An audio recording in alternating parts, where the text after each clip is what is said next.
Shema Yisrael Asher Eloheinu Yahweh Echad.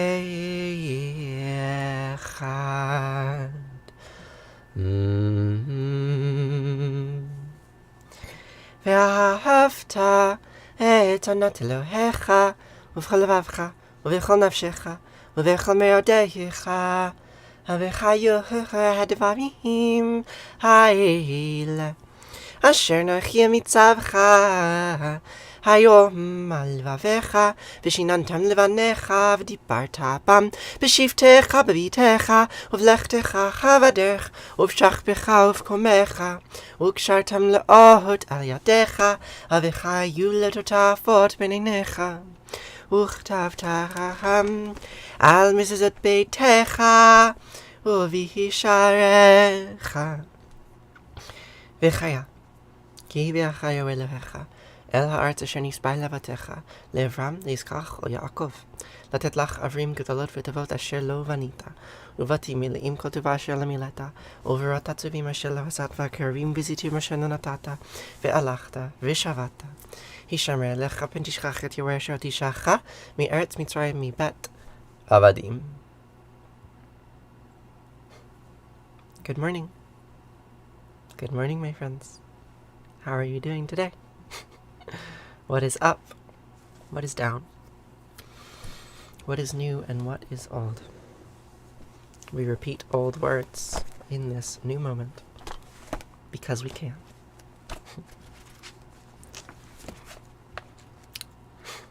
Freedom. You're here. I can see your little icon. So,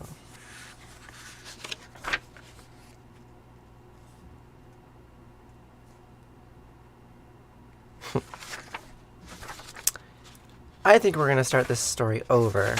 So I'm realizing that I don't remember where we left off, so I can't give you a summary. So we're just going to start at the top. The story is about the war god.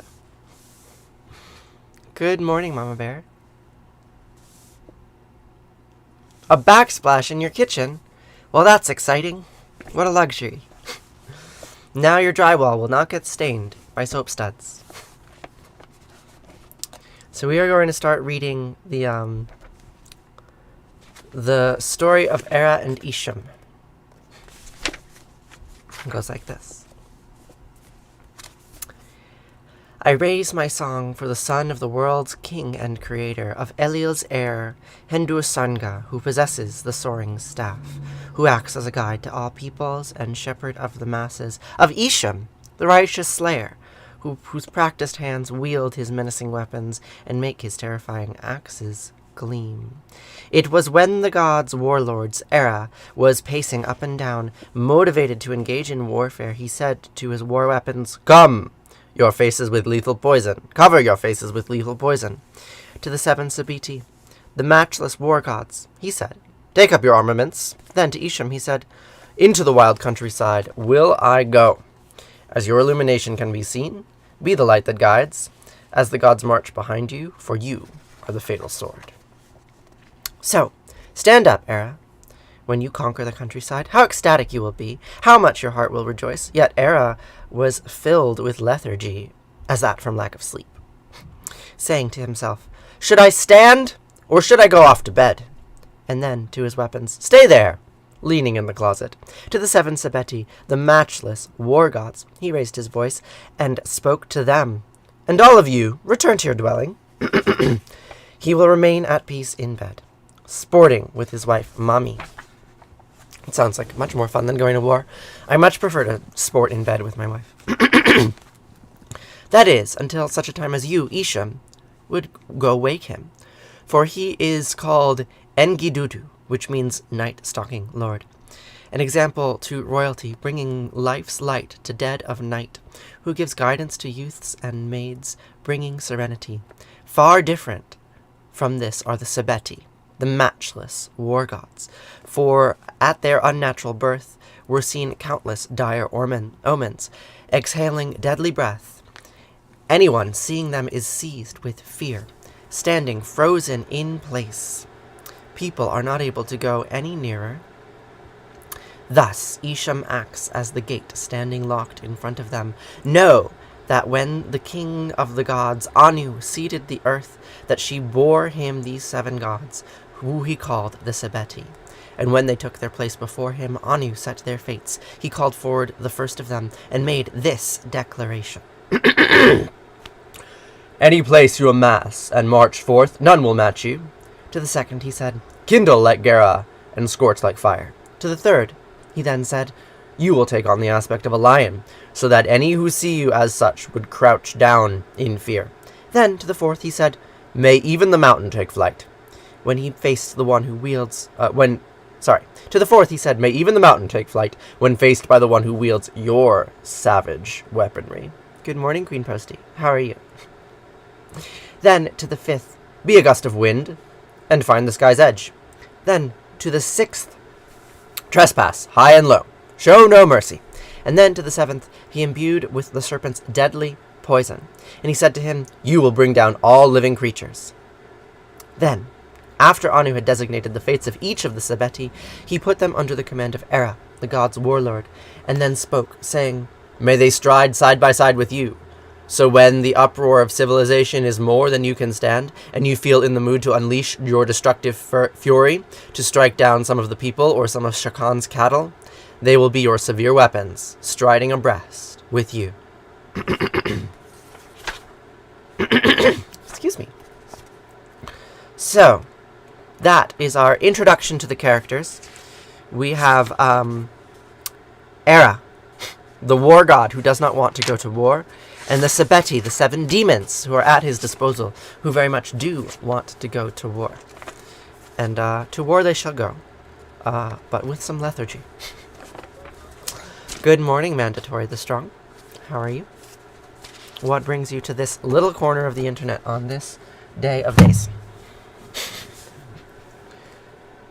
Meow, meow, meow. No, I'm not in Vermont. Maybe one day I will go there again. How is the weather? It's February out. It's cold. It's winter. It is unpleasant. But I am here in this nice warm room with my nice warm cat and my sacred flame. What is for breakfast? I don't know. Not rice this morning, unfortunately. I have not prepped the rice to eat on screen, nor am I hungry enough to do that right now. What's left over? Mac and cheese. Fancy mac and cheese. That's probably what I will eat today. Excuse me. So, soon, pretty soon, we're going to say Arati. Arati means flame in Sanskrit.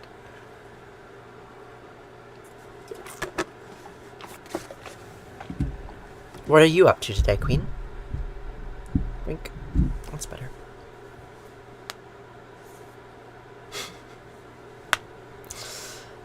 Interesting logic. Maybe if I skip... I often do skip breakfast. I eat basically 2 meals a day. Like a small lunch and then a large dinner. But I'm not very active. I sit in this spot all day long. And I make phone calls. I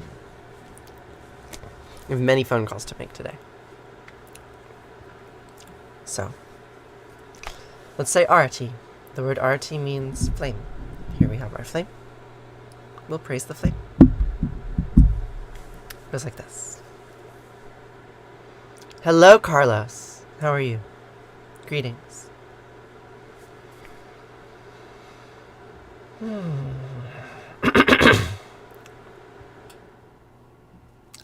feeding your baby possums.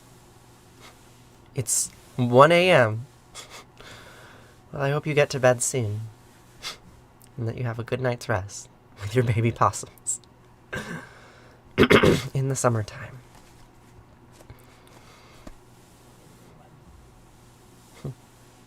Thanks, Carlos. I'm going to have a very full week.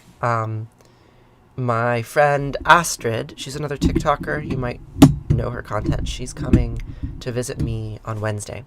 And then we're going to go to the university on Thursday and Friday, and we're going to do lots of speaking events. So it's going to be a very busy week for me. I'm not going to be home nearly as much as normal. I guess I'm not going to stream on Wednesday or Thursday or Friday. Just Monday and Tuesday this week because I have early morning engagements the rest of the week. So it's going to be a short week. Minimal streaming. I'll miss you. Let's say Arati. Arati. Arati means light. Jaya Jaya Arati Vina Vinayaka. Vina Vinayaka Shri Ganesha. Jaya Jaya Arati Subramanya. Subramanya Kartikeya. Jaya Jaya Arati Venugopala. Venugopala Venugola. Papa Vidura Navanita Chora. Jaya Jaya Arati Venkantaramana. Venkantaramana Sankataharana. Sita Rama Radhe Shama. Jaya Jaya Arati Gauri Manohara. Gauri Manohara Bhavani Sankara. Samba Sadashiva Uma Maheshwara. Jaya Jaya Arati Raja Rajeshwari. Raja Rajeshwari Tripura Sundari. Mahalakshmi Mahasaraswati. Mahakali Mahashakti. Jaya Jaya Arati Anjaneya. Anjaneya Hanumanta. Jaya Jaya Arati Dattatreya. Dattatreya Trimutriya Vatara. Jaya Jaya Arati Adityaya. Adityaya Bhaskaraya. Jaya Jaya Arati Sanistaraya. Sanistaraya Bhaskaraya. Jaya Jaya Arati Sankarachaya. Sankarachaya Advaita Guravi. Jaya Jaya Arati Sadgurunata. Sadgurunata Shivananda. Jaya Jaya Arati Vishnu Devananda. Vishnu Devananda. Vishnu Devananda. Jaya Jaya Arati Agastya Munaye. Agastya Munaye Shri Rama Priyaye. Jaya Jaya Arati Ayapa Samine. Ayapa Samine Dharma Shastave. Jaya Jaya Arati Jesus Gurave. Moses Gurave. Buddha Gurave. Jaya Jaya Arati Muhammad Gurave. Guru Nanak Gurave. Samastya Grubho Namaha. Jaya Jaya Arati Venugopala.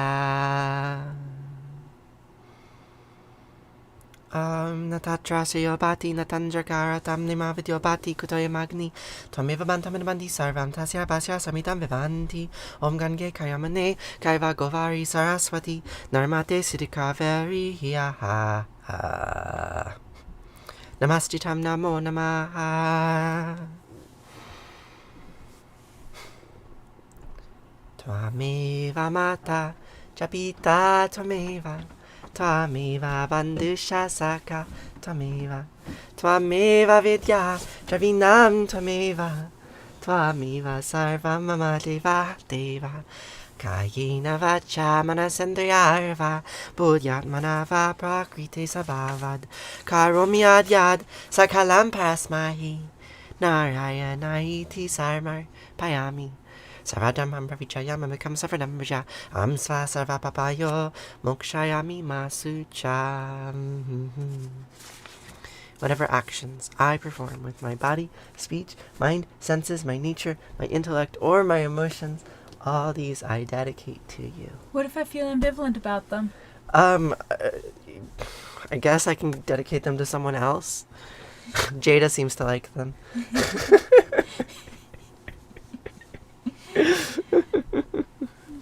Yeah, it's a bit of a strong declaration. I mean, you know that the actual translation says to the Lord. Yeah, right. And you feel ambivalent about dedicating yourself to some lord or other. Abstract authority? Yeah, I'm not really into abstract authority. You know, my experiences with my boss sometimes make me think about, like, feudalism and when it worked well. Maybe it was, like, really simple and good. Yeah, certainly simple. Like, But like when it, like any system, when it works well, like Yeah. sure, I'll be quasi-owned by you, and you'll take care of me, and it will be simple and good. Yeah, you could live a fulfilling life in a fiefdom. Yeah. I think I could have. If it had been a good fiefdom. Yeah, without risk of war from some terrible marauding bands of bandits. Yeah, Hello, I'd also Pamela. be dead already, so. You'd also be dead already. Yeah, maybe. Yeah. I mean, you're pretty strong. Like, had some kids. Mm-hmm. People would make fun of you for your facial hair. Probably not. They probably didn't care as much about body hair back then. That's true, yeah.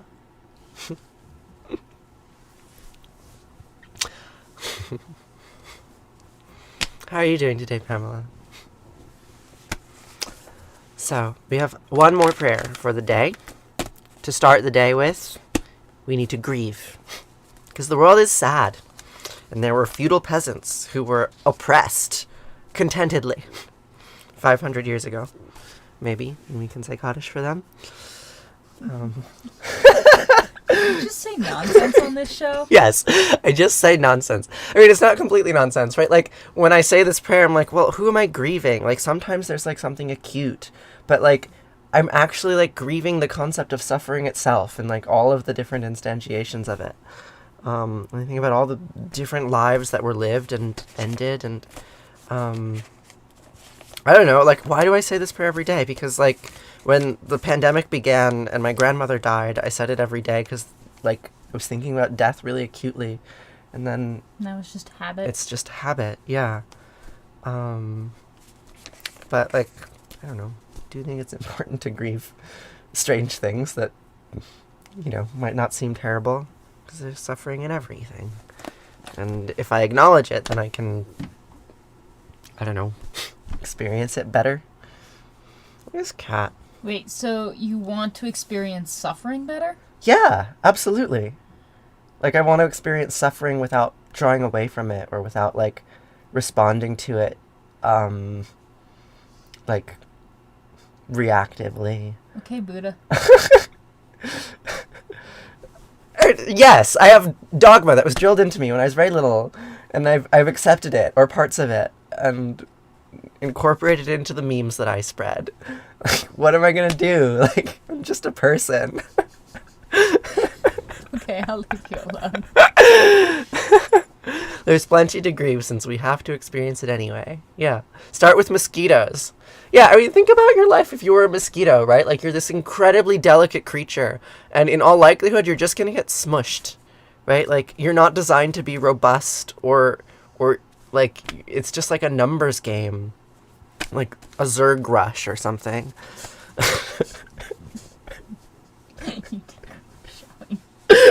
What? I said your T-girl is showing. Yeah, well, guess what?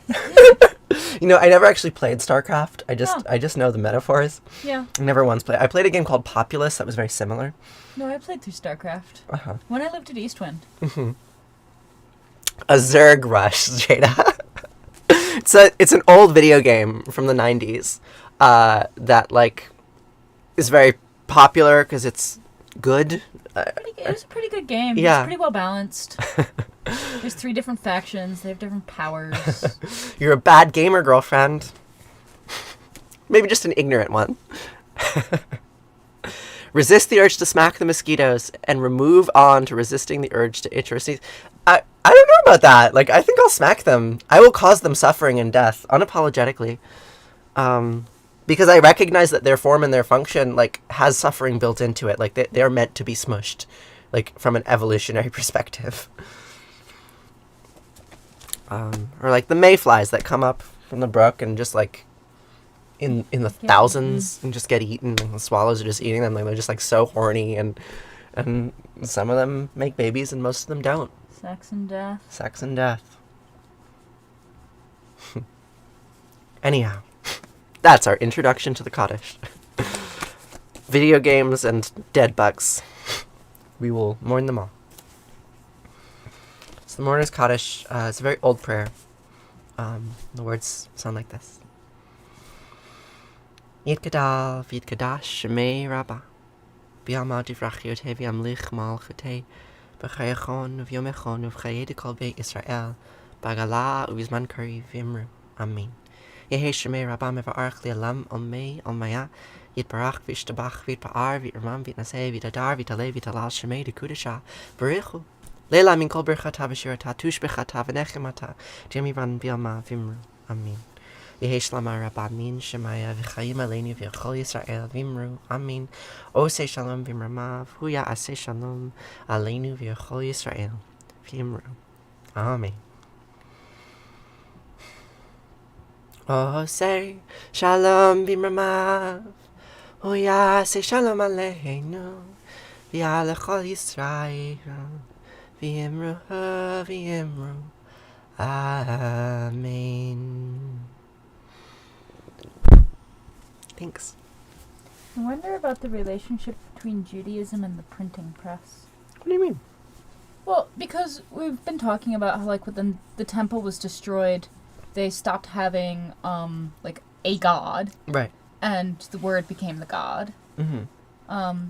But the printing press allowed the word to be replicated in a new kind of way. Mm-hmm. Yeah, I don't know how printing affected, like, European Judaism. Like, I'm sure it did in the 1700s. Like the sanctity of the book. Yeah, like the rise of Kabbalah, like Kabbalistic thought is tied up in that, or like at least it occurred around the same time. It's an interesting question. Yeah, I don't really know. I mean, there was a scribal class that, like, basically still exists. Like, there are a bunch of rules about how to make a Torah, and they don't print Torahs. Like, Torahs aren't allowed to be printed. Like, there are printed Torahs. So there is a relationship, but it's not the Torah if it's printed. Yes. Like, sure, you can get a copy of the text, but that's different from the sacred book. Yeah. Yeah, I remember when I was on Birthright, they took us up to Marsaba, and at the top of this mountain, this, like, martyr mountain, right? Like, there were these zealots who were killed by the Romans, but it was like this incredible fortress, and the Romans had to build a mile-long ramp to get up there, and they killed them all. In one of the very old buildings, it had been turned into, I forget the Hebrew term for it, but it had been turned into like a sacred Torah scribe office, and there was this ultra-Orthodox man who every day walked up to the top of this mountain, and then, like, it was sort of a tourist attraction too. Like, the office was in glass, and you could, like, look inside, and he was just, like, transcribing Torah all day long. Like, and there's, like, all sorts of rules about how the manuscript has to be prepared, because it needs to be, like, very fine, thin leather. And the ink needs to be blessed, and if you make too many typos, you have to throw the whole thing away, and, like, there's a huge amount of ritual around creating these texts, and it's very labor intensive. Right, because the text is God. Yeah. Like, the text takes the place in the holy shrine. Mm-hmm. It's the same place that Catholics keep the Eucharist. Yeah. Like the blessed Eucharist that is the body of Christ. Mm-hmm. Yeah, it's in the Holy of Holies architecture spot. Yeah. In the beginning there was Word, and Word was God. Mm-hmm. What a funny idea. So it's replicatable, but it's not too replicatable. It's not commodifiable. It's only replicatable by the priestly caste, right? Because they have to hold on to their power. Yeah. Okay, friends. Dr. Punk, hello. Hello and goodbye.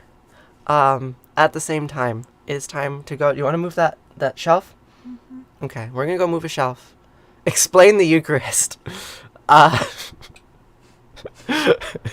Bread is tasty. It keeps you alive. Whoa. I was raised Catholic, and I gotta say, that is not the Eucharist. That's not the Eucharist? It is a really particularly tasteless wafer. Okay. How can you explain a miracle? How can you explain a miracle? Yes, there's a paradox. There's a paradox that you must accept categorically in order to prove your faith. So the bread is flesh, but you're not a cannibal if you eat it. You're a Christian. That's really tongue-in-cheek. I can't genuinely explain the Eucharist because I've never consumed one. It's important. Look at this cat. All right, we should go. there are things to do. There's shelves to move. But y'all are really lovely.